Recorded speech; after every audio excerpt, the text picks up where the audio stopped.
ليه بالغالي تشتريه؟ ده بدقيق ومية وخميرة في البيت هتعمليه بمنتهى السهولة، ومن ربع كيلو لحمة مفرومة هتعملي أكبر كمية.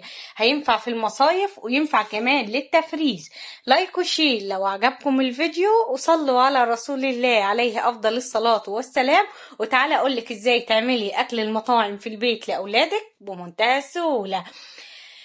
عشان نعمل وصفتنا للنهاردة وتطلع معانا بنفس الطريقة وبنفس الجمال اللي انتوا شايفينه ده، اول حاجة هنبدأ نجهز العجينة بتاعتنا.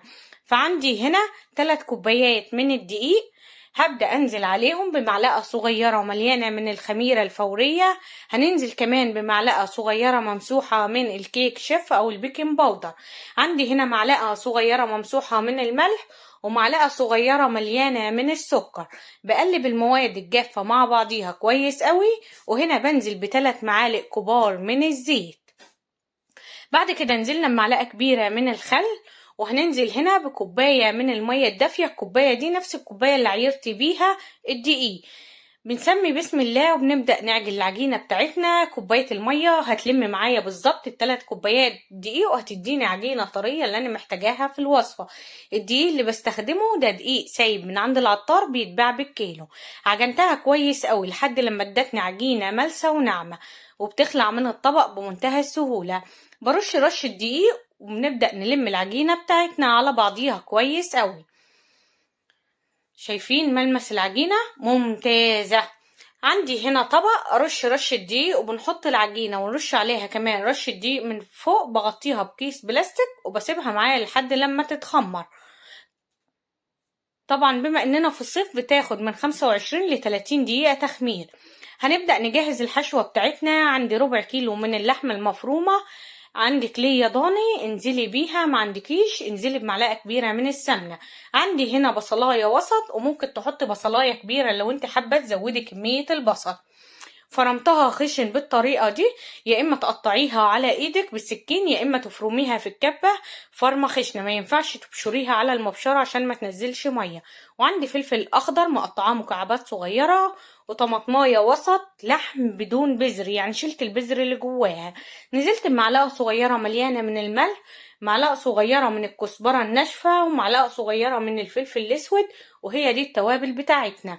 هبدأ اعجن ده كله مع بعضه لحد لما كله يتجانس بالطريقة دي. ودي بركنها على جنب وبسيبها لحد لما الخميرة معايا العجينة معايا بتتخمر.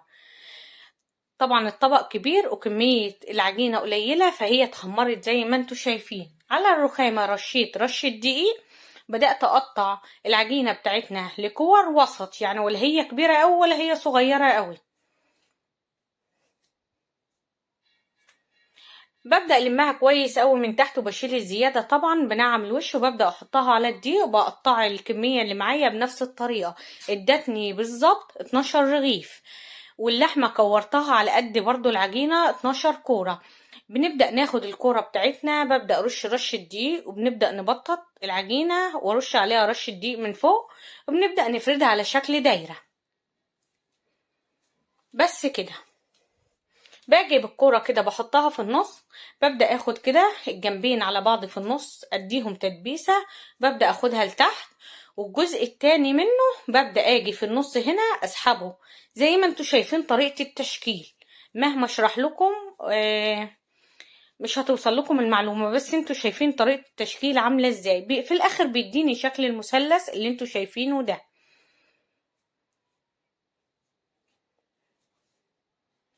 عندي هنا صينية مدهونة دهنة زيت. بنبدأ نحط طبعا المعجنات بتاعتنا، او الحواوشي او العيش بلحمة.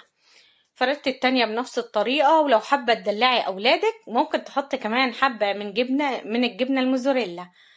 وببدأ اقفلها طبعا بنفس الطريقة زي ما قلت لكم بالطريقة دي.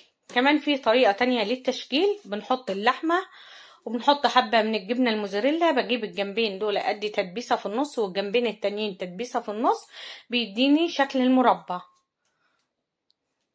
اهم حاجة تقفليها كويس قوي من فوق. شايفين الشكل الجميل ده؟ طبعا خلصت الكمية اللي معايا. بسم الله ما شاء الله. شايفين شكلهم عامل ازاي؟ دلوقتي هسيبهم معايا يتخمروا. انا سبتهم معاه حوالي 10 دقايق، وبعد كده شغلت الفرن وسبتها تسخن. الفرن خدت معايا كمان 5 دقايق، يعني هم قبل ما يتخبزوا كانوا اخدوا معايا ربع ساعة.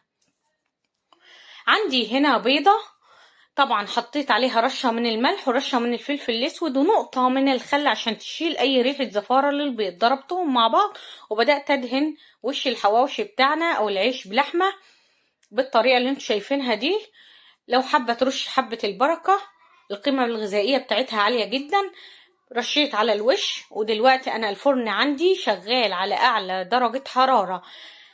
هدخلهم على الارضية، الصينية تسخن معايا، بسحبها وارفعها الرف الوسطاني واسيب النار على اعلى درجة حرارة من فوق ومن تحت.